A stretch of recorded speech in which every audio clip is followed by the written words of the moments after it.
Good morning, good afternoon, good evening, wherever you're watching this. My name is Ifelu Ababalala Kilesha, and this is Inspire a PhD.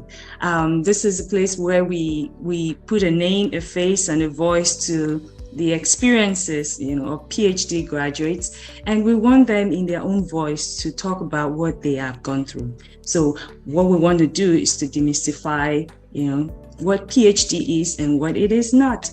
And we also hope to inspire the current PhD students and prospective PhD students as they journey in their experience of PhD. And I am so glad I have somebody here. I know him very well. He's a great person, and he's a PhD graduate, he's a doctor, and I like to call him Dr. Moses, but but we will have to still use the doctor, right? I'm not gonna, say much about him. I'd like him to, give us a brief background, a brief bio about himself, and I'm telling you, this is gonna be a great time speaking with Moses today. So please, Moses, can you please introduce yourself? Thank you so much for inviting me, Ife. I am very excited to be here, and I think this is amazing. So, my name is Moses Olayemi, and I have a bachelor's in chemical engineering from the University of Lagos. If you cannot tell, I am from Nigeria. Actually, I'm from Lagos, Nigeria. I was born, bred, buttered in Nigeria. I spent my whole life in Nigeria before what we call like the National Youth Service. That was the thing that took me out. Like, no, actually, I meant Lagos. So I spent my whole life in Lagos Wow. for NYSD, and that's what took me out of Lagos. And Mm, I was in Para for a while for my National Youth Service before ultimately coming back to Lagos. And mm, I worked in industry before eventually starting my company or co-founding a company with a few friends of mine in Nigeria. And eventually that path led to the PhD in engineering education that I just completed. mm. So that's a little bit about me. I'm happy to tell you more, and I anticipate that this will give you the chance to do so. Oh, wow. Thank you so much. Moses, your journey sounds like an all-round. And we're going to talk more about that. Like, Yeah.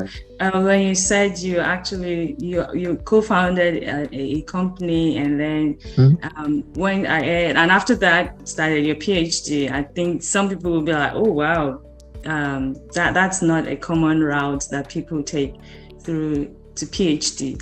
And so I would be so happy to ask more questions, but I would just like to know, Mhm. during the course of your life, at what point did it dawn on you like it would be something that you would like to do, a PhD? How did you arrive at that point? That is a very good question. And I must say that the interests in getting a PhD was not even remotely appealing to me at all. Wow. Throughout my bachelor's education, even when I started working in industry, I had no intentions of getting a PhD because Wow. I had always felt like people who get PhDs are just way too serious. Like maybe what on earth? Like, forgive me if I throw in some Yoruba like Yeah, yeah. expressions. Nkila and Baka, like why? So I had always resented the notion strongly. Mm, mm, But my experiences in industry first showed me that apparently what I thought I learned in college wasn't as great as I thought. And it wasn't the fault of my instructors, maybe. mm, It was perhaps mine because I felt like I had really perfected the art of demonstrating that I could pass exams.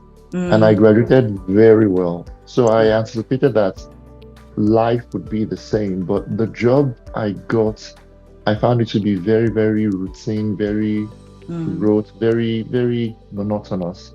And I mm. found myself not applying the things that I learned in school. So I started questioning the idea that I even went to school at all, Wow. and even the way I was taught.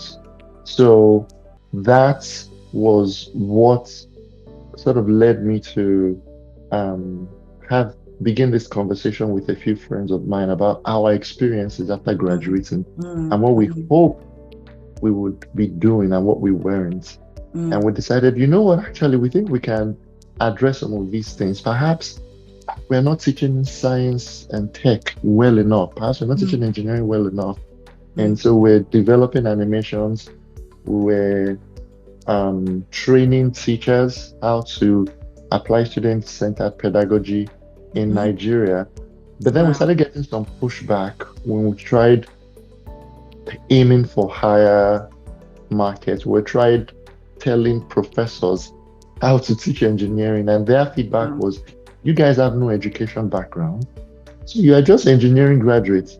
What on earth do you think you can teach us? Wow. Um, and we took that to heart. And there was also something they said. Most of the things you are suggesting that we do seem to come from these articles that you read from the US or from Australia. Like, Mm, that's not how we do things here. mm, So I took those things to heart. And I recall when one of my friends got the Mandela Washington Fellowship and came to Purdue, um, that we just had that conversation when he discovered something called engineering education as a wow. field. And Wow. I was like, I actually need this. We need this Mm, for our company. Believe it or not, it wasn't until 2016 that I decided perhaps I should get a PhD. So wow. it wasn't something I'd ever thought about in my whole life. I didn't like the idea of it, but I Mhm, began to see the need for it based on the mm. feedback that we received, and as you can tell from my experiences. Yeah. And thank you for giving that, that detailed description of the process of the Mm. journey. Like you said, you didn't just wake up one day and say, oh, this is it went it came as because of purpose, like you wanted to achieve something, and then there was a need for you to get a PhD. And that is really interesting, I must say. So one thing I want to ask is that, um, did that mean that so you're saying that you're getting a PhD is important for your Mm. career? It wasn't just because you needed, to get the certificate. You wanted to get the experience, the learning, and and the exposure, to help you translate that into Yeah. what you wanted to do. And so, I want to start now by asking, like, when you decided, when you got to that point of knowing that you wanted to do a PhD, what was the process? What did you start to do, and how did you, get to that point of getting an admission? Yeah. Thank you. And so I'm going to try to answer that question, taking a cue from what you said last, like the reasoning behind getting the PhD. Was it just for the certificate or for the experience? And then how did I go about Mm-hmm. getting it, like the process? Um, so uh, what I just described to you is a reality that many people will be able to relate with Mm-hmm. in in many spaces. There are times when you actually have a good idea of what you want to do, Mm-hmm. but you don't have the legitimacy to be able to do it. Mm-hmm. And that's a very key word, legitimacy. Because there was a time I was actually sort of dissing the whole PhD thing. And I Mm-hmm. don't mean even before, I mean like after. Yeah. Because for the first 3 years or so, even though I was learning remarkable things, I still felt like, wow, some of the things that I'm ending up with, some of the ideas that I want to deploy, I had these ideas even before I started the PhD. So Wow. why am I even going through this? But the reality is, just like, for instance, an engineer that gets certified or licensed to do something, to build something, the Mm-hmm. reason you go through that whole training and licensure is because we want to be able to hold you accountable. Society wants to be able to hold you accountable and say, you are quite proficient in this, you're an expert in this. So if you mess with our bridges, we can revoke your license so you never do this again because lives will be at stake. Mm-hmm. Now, PhD is sort of similar. It gives you that legitimacy to be able to speak in certain rooms, to be able to Mm. say certain things based on the time you've spent developing your expertise. So Yeah. I think that legitimacy piece is critical. It wasn't just a certificate thingy, even though you could argue, okay, you wanted to get a certificate. So Yeah. that said, um, the process for applying for the PhD in my case was very intentional. Mm. I mentioned before, one of my friends got accepted for a Mandela Washington Fellowship, and he came to Purdue University for that. Mm. And it was when he came here, he met a faculty member who was doing the kind of work that we were doing in Nigeria. She was doing it in Kenya. Wow. And when she gave a presentation, he was so impressed that he called me. He sent the message, actually, it was WhatsApp. And he was like, Moses, there's someone I want you to meet. First, there's something called, we had this talk.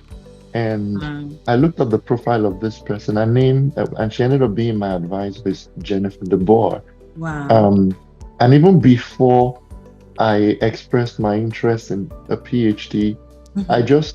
we just said, hey, would you like to partner with us? We're actually doing a training for NYSC corpers right now, and we're trying to train them before they go into schools to teach. And Wow. she had this virtual session where she facilitated a session from Kenya. She was in Kenya at the time Oh. with one of our students, and they facilitated a session.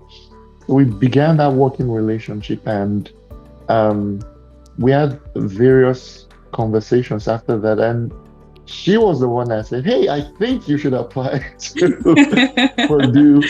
I was like, you know what, you're right. I had been thinking of it, but I had never really decided. Wow. So, and the advice that I would give to anyone who wants to do this is to be intentional as well Mm. and to figure out, okay, who's someone who's doing what you're related Yeah. and what you're interested in, and how Mm. can you work with them? And Mm. this you can do in various ways. You can be in the same conference that they are. You Mm-hmm. can send emails, which is the normal way that people know. But Yeah. just to let them know, this is me, this is my path, this is why I'm even interested in this PhD thing. Yes. What do Yes. you think? Mm. And then you should have a conversation because when you do, it's easier for them to talk to sort of vouch for you Mm. when needed. Although you apply to a school and that whole process doesn't involve them, but ultimately they're the ones that determine if they have funding. I'm sorry, I'm saying so many things here now. Oh, yeah. If you're It's Nigerian, I would recommend don't don't pay for a PhD program out of pocket. I mean, if you are rich, please do. But for those of us that we don't have that money, yeah. we need an assistantship. And the way you get an assistantship is if you have an advisor who has funding Mm-hmm. on an active project, and then you can be either a research or teaching assistant with them. But you have to build that connection. So the Yeah. process for me to apply was building that relationship with this advisor, this Mm-hmm. professor, Mm-hmm. and then from there deciding, okay, I'm going to come for a PhD. And that was the first step. After Mm. that, I now had to look at the university, um, look at the whole department, see the history.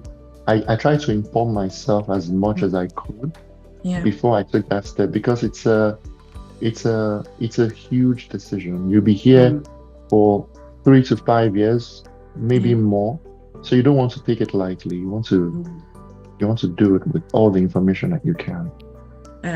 Thank you. Thank you so much for giving such a very detailed description of, how you went about it. And thank you so much for being open about, the process and reaching out, because some people would wonder, like, how do I connect with, potential advisors or faculty, and you giving us your own journey and your own experience is a great way of providing examples for students.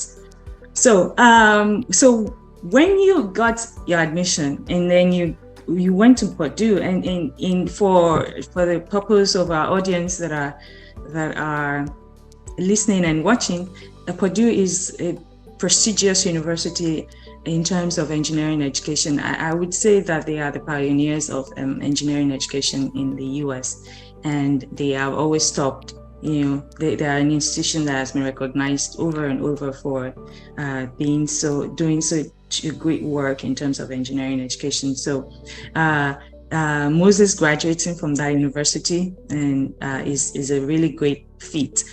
So I want to ask, when you started your course, your project, your PhD in Purdue, what were the differences? Did you have any issues with the courses? Were there any similarities or differences in the way you were taught, or can you just give us an idea of what you went through?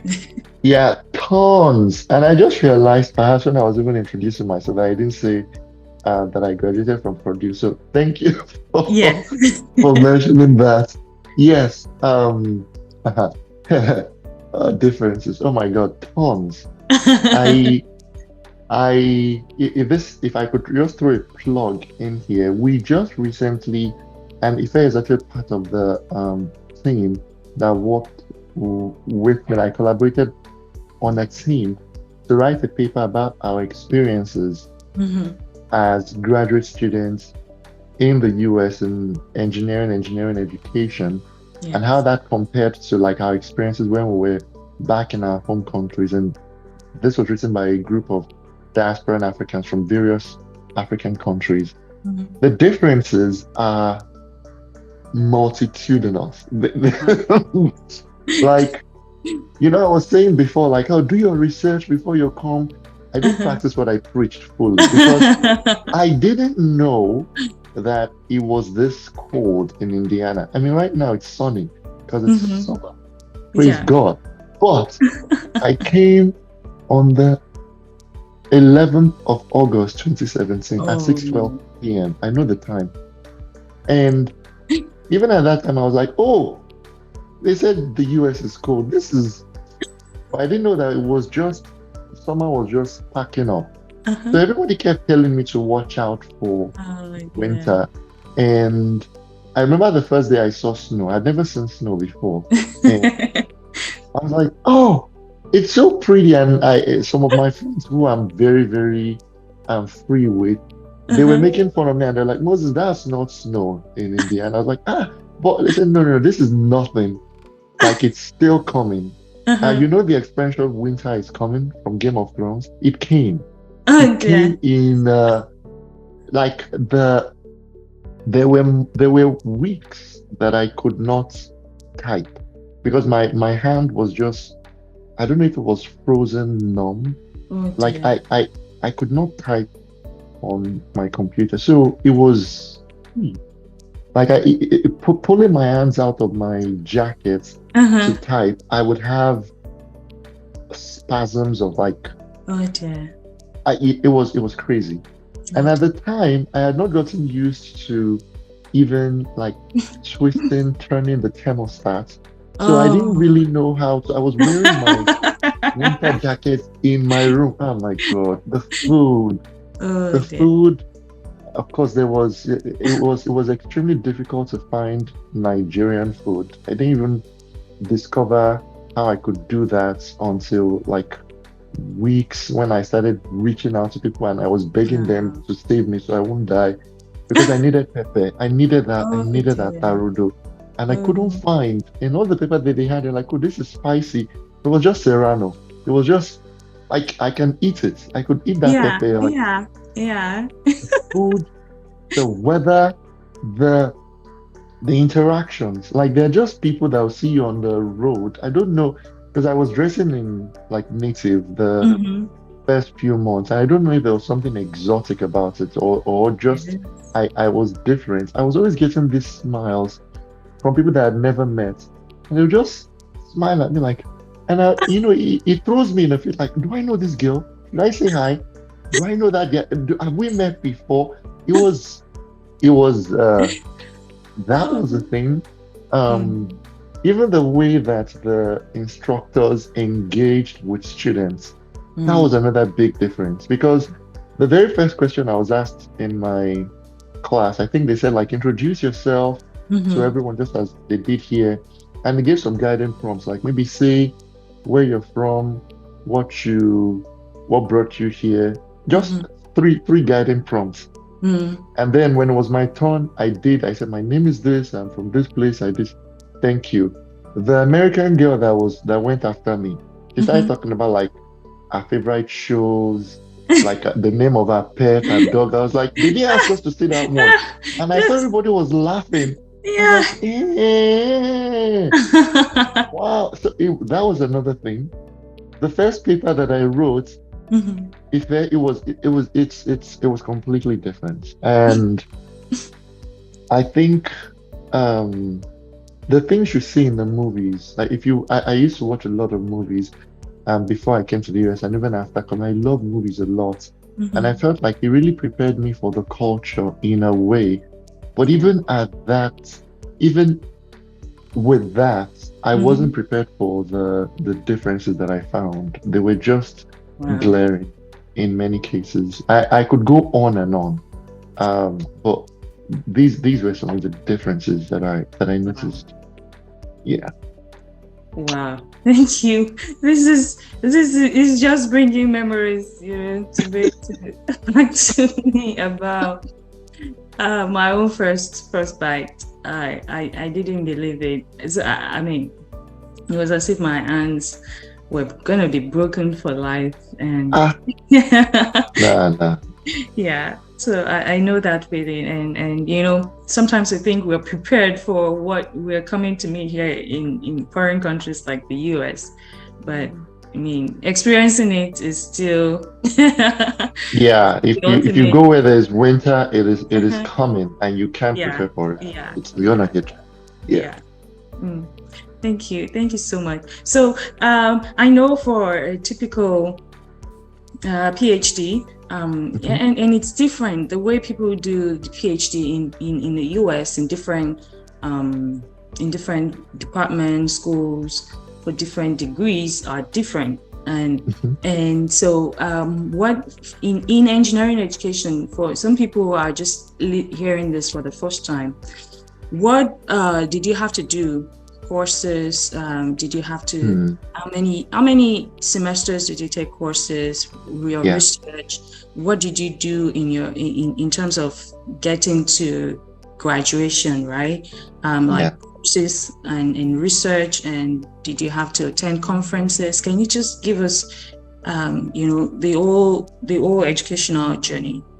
Yes, absolutely. So, engineering education, for those who are not familiar with it, is at the nexus of engineering and education. Mm, Hence the name engineering education. But it is at the nexus of engineering and education.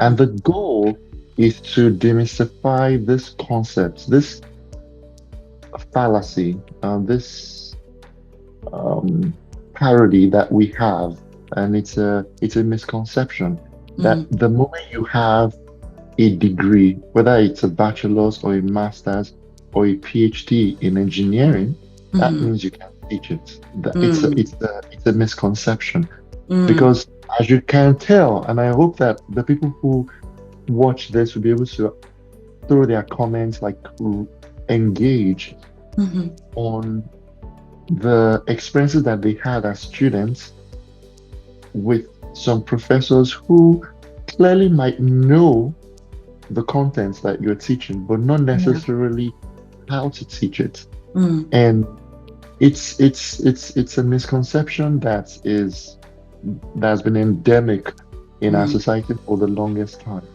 And the the departments, the School of Engineering Education as a department, as a graduate program, started in Purdue in 2004. But of course, there were many other universities, many other spaces that were trying to understand how can we make our engineering educators better educators. One, mm, how can we ensure that what they are teaching, there is a way we can measure the impact from student learning? Two, mm, that's the research piece. Then, what are the policies that actually influence how we teach, what we teach, what happens to our students when they graduate, Mm, and how can we inform and influence those policies. That's three. How do students actually transition from their engineering programs, their engineering degrees into industry? What's the onboarding process? What are mm, the things that they need to learn? What are the skills that we teach in school? What are the things that they learn on mm, the job? How can we cut the costs of doing the onboarding for students? Those are just some pieces. Not to mm, talk about assessments, like the different identities, like who gets to call themselves an engineer. So mm, it's such a broad field with so many different threads that you could pull. And for that reason, as an engineering education PhD student, you get to chart your own course mm, because take, for instance, I was a social enterprise entrepreneur mhm. before I came to Purdue. And Yeah. before I started my PhD program, I'd worked in industry and I'd also taught. In my 1 year of national service, I taught. So I Okay. have these experiences and I was looking for something I would um, sort of cap them together. At the same time, I wasn't too interested in so many theories of learning. I really wanted something that would contextualize the education of Africans. So, Mm, and that was my path. And for that reason, I had to choose my courses because the PhD program, you have three different categories of courses you take. There are some that are required courses for your program. So, regardless of what you want to do, you have to take those courses. And these are what you call like foundational courses. So in engineering education, we have like engineering foundations, research, preparation, theories of thinking, mm, content assessment and pedagogy, and history and philosophy of engineering, things like that, mm. courses like that. Then Okay. you have the research preparation courses. And these are the courses that prepare you to be a researcher. Mm, So these are methods courses, qualitative methods, quantitative methods, um, ethnographies, autoethnographies, epistemological discourses, phenomenology. mm. All of these things sound like big words, but trust me, they are not. It's just what we call shagbeloju yo-yo. They are not big. And then you have your own specialization courses, and those are the courses that you believe this is what's going to really help my career, either as a professor or as a policymaker, or even if you're going back into industry, these are the courses that will help my career, and you get to choose those courses. Mm, So it's a directed path in a way. You have some core mandatory courses, and then you have research preparation courses. mm. So those are the three categories of courses. And if you don't have a master's, if you have a master's, you can transfer some of the courses you took when you were doing your Okay. master's, you can transfer them. So for instance, in engineering education, I even forgot this. You also have to take some core engineering courses just to demonstrate your competency in core engineering. Yeah. So for those courses, if you have a master's, you don't need to take those anymore because you're already Okay. taking them at graduate level. Mm-hmm. Um, I only had a bachelor's degree and then I worked in industry and then coming to PhD, I didn't have those courses. So I had to take those courses and I Okay. took some in chemical engineering and industrial engineering. Okay. And I also took some entrepreneurship courses. Um, all in all, I want to say that by your fourth semester, if you have your master's, you should be done with coursework. Okay. So 2 years max, you should be done with coursework. Mm-hmm. If you don't have a master's, it may be up to 6 semesters Mm-hmm. because you have to take those core engineering courses. Yeah. And I took courses personally up until like my fourth year because I just love courses. I love, in my own opinion, it was my opportunity to really get to engage with people who had lived this whole different life, had gone through this different path. When I was taking courses, we would argue a lot and talk. And that I really enjoyed that to be able to Mm, hear this person talk based on the fact on their experiences in yeah. military. And to Wow. hear you guys are not thinking about this, like who cares? So I was like, wow. And I Yeah. loved this. Wow. So I took courses up until like my fourth year, and if I could take to my fifth year, I would have. Mm. Um, so yeah, but you need to be able to be done with courses so that you can focus on your core um, Special. dissertation research. Mhm. So that's the bit. The length of time you spend taking courses is also influenced by what I call your assistant, what we call assistantship. Okay. So because you are not you as you're getting your as you're taking your courses, your Mm-hmm. assistantship is what's paying for your school fees. Yes. So it's paying it's doing your tuition remission. So you're not Mm-hmm. paying for school fees. And you're Yeah. even getting stipends. Mm-hmm. So that's if you have funding. Yeah. So doing this, it's work. It's half-time work, but it's work. Mm. So you have to be able to meet the responsibilities of that work at the Mm. same time, not discredit your own coursework. Yeah. So that's where the challenge is. Mm. And if you are blessed, and so you have to do those two things. And then if you are blessed such that your research assistantship or teaching assistantship is also what you want to do your dissertation on, glory to It you. makes it But easier. in most cases, yeah, it makes it easier. But in most cases, those of us from Africa, we have our lived experiences, what we are interested in, and we come to the US or wherever, and you find those research projects that are related slightly, but not entirely. So Mm-hmm. you want to do something different, and Yeah. that now becomes a third layer of complexity because you have to be able to also. So that's when it becomes long. So just so you know, I spent 5.5 years getting Wow. my PhD, Wow. which was longer than most people thought, was longer than I even thought myself, but I would not Mm. change a single minute because I think I developed fully into who I Mm. am today because I spent that much time. Mm. Um, that's a very long answer to your question, Ife. But yeah. Moses, thank you very much. You bring in your own your own uniqueness into this. I will celebrate that. You're good. Thank you so much. And so what was the what was the dissertation writing process for you like? Some people say for them it's the scariest times, of their Ah, PhD. What mm. was your own experience? The thing that is scary about it is the fact that this is your Mm, led research. Like mm, this is you demonstrating your independence as a mm, researcher, as an academic. mm, That's what's scary about it. mm.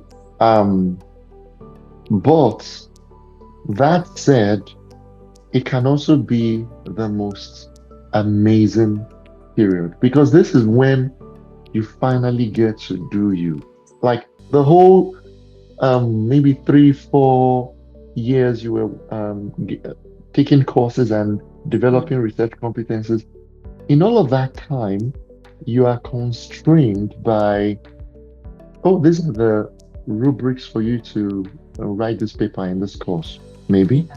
Or Mhm. this, if you're maybe publishing at a conference. I didn't talk about conferences because they are not a requirement for you to get a PhD, but Yeah. they are so important. And I'll Mm. talk about that eventually. Okay. Even if you're submitting to a conference or a journal, they have their prescriptions, their recommendations, and you have to sort of write to that tune, sort of. Mm, A mm. dissertation is you being you. It's you leading this. I mean, you have a committee that will say there are bits and pieces here and there, but Okay. ultimately it's you being you. Mm. So it's freedom like you have no idea. But freedom is also very scary. Let's Yeah. be honest. Mm-hmm. So if especially since we grew up in the whole education landscape, being taught this is how you do, this is how you comport yourself, this is what you do, to now get to the final, the pinnacle of your academic journey and be told, all right, this is you now. The Do coast is clear. It's free yourself. So Yeah. it can be scary. Mm. Um, I think, Mm. and this is where I'll throw my God pin. If your walk, if your path is true, if you stay true to what brought you into the program in the Mm, first place, mm, and that requires some mm, reflection. How did I get here? What brought me here? What mhm, exactly was I interested in? mm, And you find the strength, you find the strength to do what needs to be done. You find that, okay, I wake up in the morning, first thing I do, like, let me just, God, I pray for the strength to be able to do this work. I love it. Just give me the strength to do it. And in my case, the first 30 minutes or so is just me trying to still get myself there. But the moment I hit the zone, mm. I'm like, I'm the kind that forgets to eat genuinely. Like I can go a whole day and then I realize my tummy is rumbling. I'm like, oh my God, I've been there for 18 hours and I Mm, didn't realize it. But wow. I think that comes from there's a spiritual element to that, I Mm, believe, that also gives you peace. Don't get me wrong, it was for me, there were times when I felt a lot of doubts, especially when I wrote what I call, forgive my language, shitty first draft. Like when you write a shitty first draft and you are bold enough to share it with someone and they read it and they're like, this is terrible. Like, that's the feedback I need. And I'm not mhm, proud of what I did.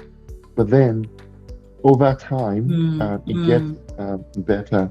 I think that was my whole dissertation process. I had to stay true to what brought me here in the first place. mm, And it was just, it was inspired.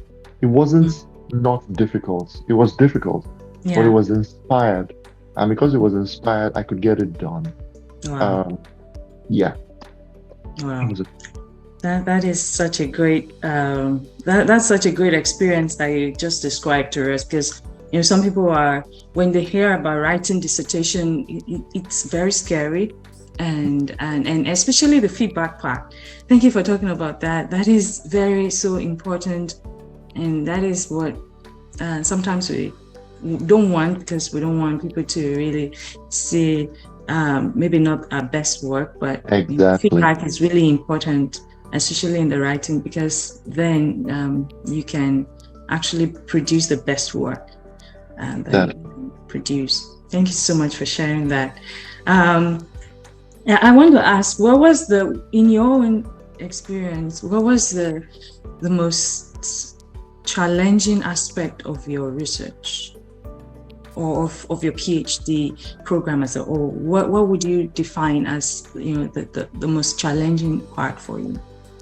um, it was balancing my responsibilities. Mm, Balancing my responsibilities proved to be the most difficult task throughout mm, my PhD program. wow. Um, a second part would be like saying no to all the shiny stuff that you see, but Mm, that I can talk about later. As a PhD student, think about this. I'm at the stage where I'm at the stage where I'm getting, and if my parents or my family members are, if they do see this video, well, this is a plug for you because you did it. Where they're constantly pressuring you about like, how far now? How far this wife matter? PhD will oh always be there, oh, like, which is my it's a very important conversation to have. Don't get me yeah, wrong. yeah. So balancing that pressure from family members, Mhm, balancing the pressure from home, from mm, some friends and well-wishers who yeah, have your best interests at heart, but also have this perception like you don't do America, you don't hammer, and they don't yeah. realize that you are still a student.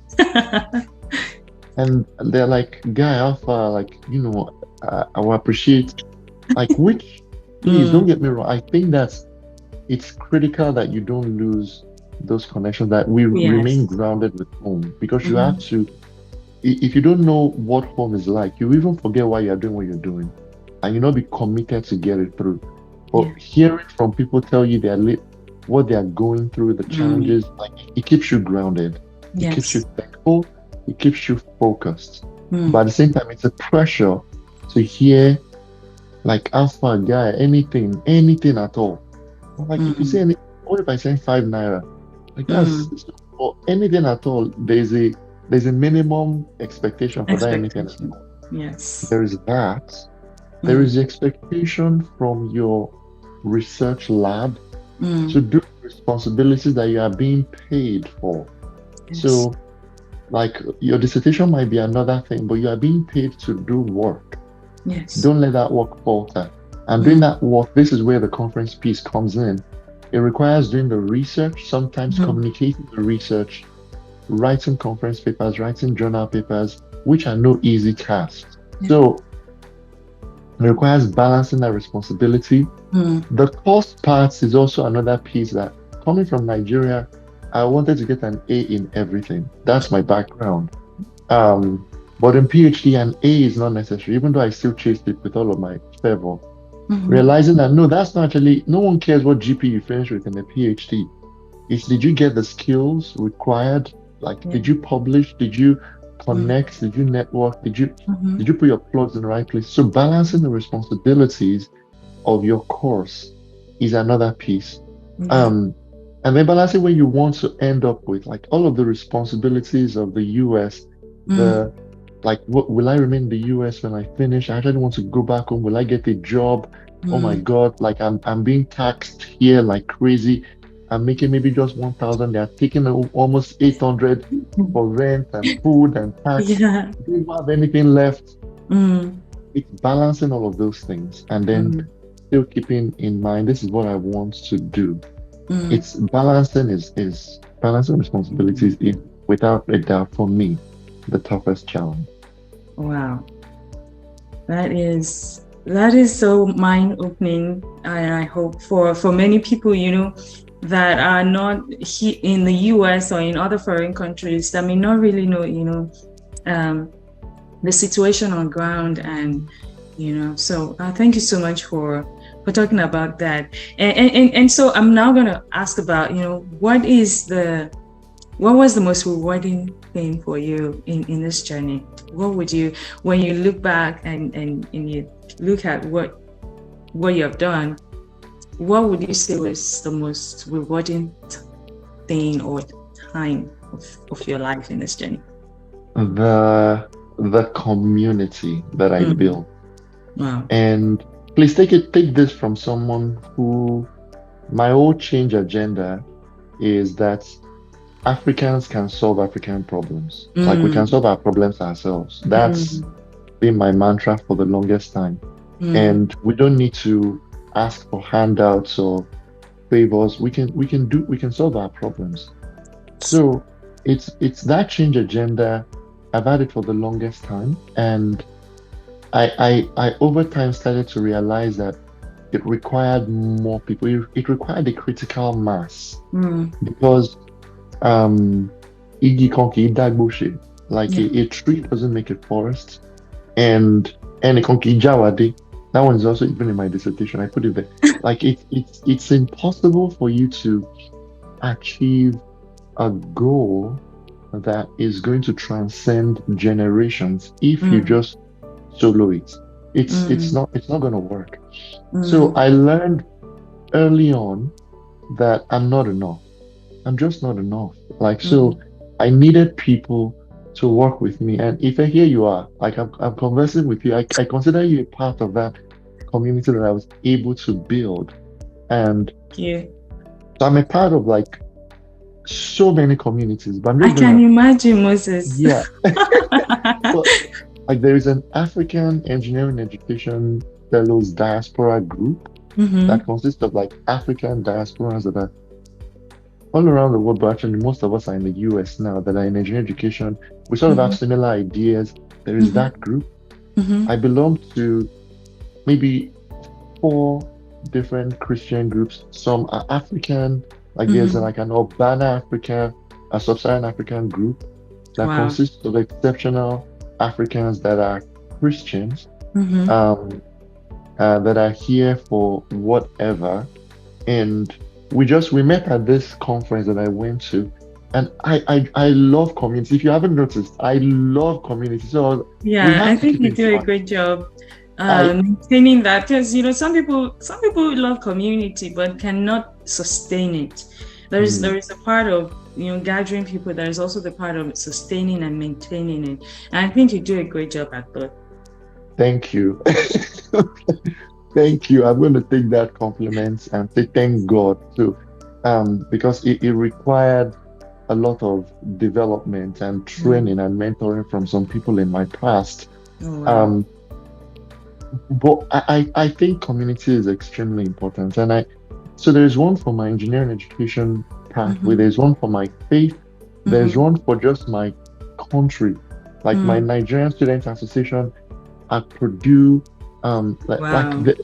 I have those communities and I belong to those communities and I thrive in them because I Mm. realize if you realize the power that you have in shaping a community in like into what you want it to be, what you Mm-hmm. want it to achieve, I Mm. think that's what will inspire you to devote time and energy into it. So honestly, as I've graduated, Mm-hmm. I look back, it's the communities that I built, that I um cultivated, that I was a part of, that I was privileged to Yeah. serve with, that Mm. I that are my magnum opus. That's my greatest reward. And continuing holding on to those communities even after the PhD, because that to me is the best, is the most Mm. rewarding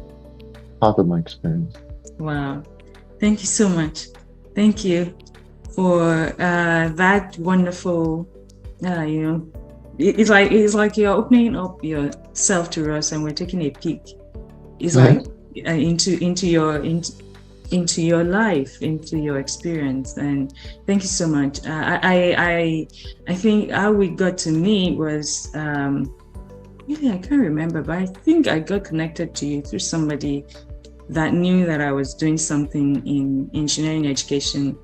And I would say that most of the resources, because I was new to it, I started as wanting to do core chemical engineering research, and then found myself in engineering education, and I really needed the people that are doing it as a core research, and you provided that a major resource person for me and some other people. And so I do not take it for granted that I'm speaking with you today, because you're really being a great impact in my life.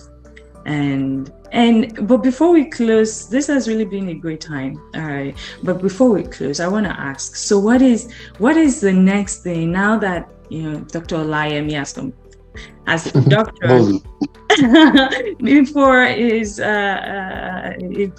name, PhD after his name, what is the next thing? What do you have lined up? What are your hopes? What are you planning to do with your degree now? Yeah. I just didn't want to interrupt you, Ife, but every single thing that you claim or say that like I've served as a resource for, Mhm. you've done the same to me. And I'm not just saying that. I really am not. Because Wow. again, you cannot exist in isolation. You can't. Yeah. I bless and I praise the people that are able to do it. I can't. Like even Mm. the waking up in the morning sometimes, I do it because I know, oh, I'm going to talk with this person. Like I have this work I'm doing with Ife and Yashi and Vignon. I'm excited for that. I'm going to go to bed and wake up at 8. Oh my God, I'm so excited for it. Honestly, That's that's great. sometimes what gets me up in the morning. Wow. Um, so what's next? Now that the PhD is done, Mhm. um, so I'm going to resist the urge to stay at like another long epiphany. But I'll be starting a role as an assistant professor of engineering Wow. pathways at the University of Oklahoma. Wow. And even if they happen to come across this podcast, I've never been um, shy about the fact that my heart is for Africa. Like Mm, I say that every single time, every single chance that I get. And I know I'm ultimately ending up back there. In fact, I was the most stubborn person you could ever meet in my first 4 years, wow. five maybe. I said, if I graduate on the 5th of August, Mhm. 20 whatever, I'm going back to Nigeria on the 6th of August because I I I felt strongly like that's where my heart is. Mhm, That's where mhm, my work will be. mhm, Um, but there are realities on ground that I mhm, cannot go into right now that have just impressed upon me the realization that the best way I can do what I want to do in Africa, broadly speaking, is mhm, to first leverage the communities, the network that mhm, I have here, and to build my proficiency up to a level where when I go back home, my mantra will no longer be, would not be, I just have to survive. It should be, I want mhm. to thrive and make Yeah. change. Because from my observation, most people that go home immediately without building those connections, I'm not connected back in Nigeria, if you haven't noticed. There's nothing waiting for me. And I've been there more than in my PhD program. I've asked, I checked last year.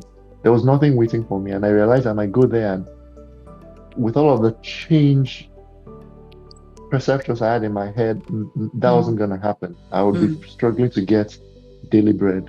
So I am excited to report that I will be teaching first year engineering at University of Oklahoma wow. starting in August. Wow. And one of the goals of the program is to improve the retention of engineering students in the state Mhm, and also improve the representation of students, the diversity.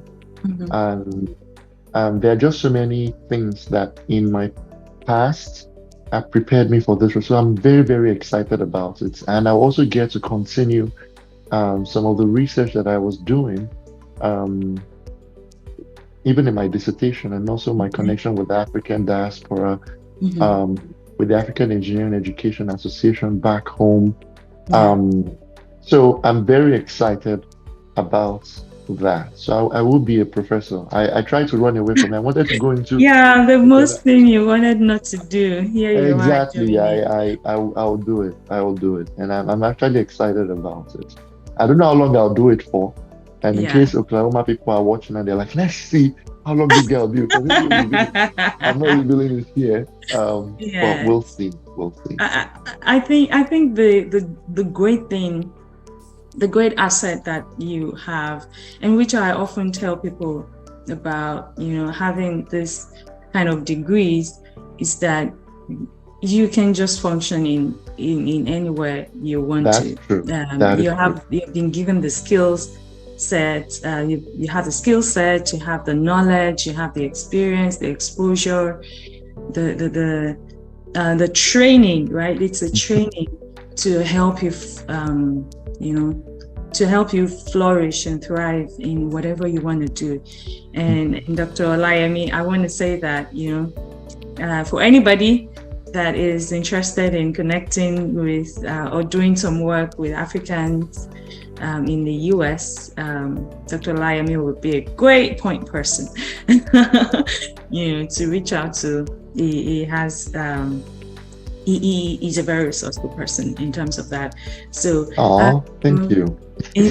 on this note, I want to say thank you so much. It's been a Thank you, great Ife. time, Thank you so talking much. with you and having this conversation. Thank you for sharing your journey with us, and we hope, just like I said, we hope to really inspire people out there, to have purpose and to pursue it with all diligence, and the sky can only be the beginning if we do that. So thank you so much for joining us. We really Thank appreciate you, Ife. Thank you so much for inspiring a PhD. it. Thank you. All right. Bye, All everyone. right. Bye.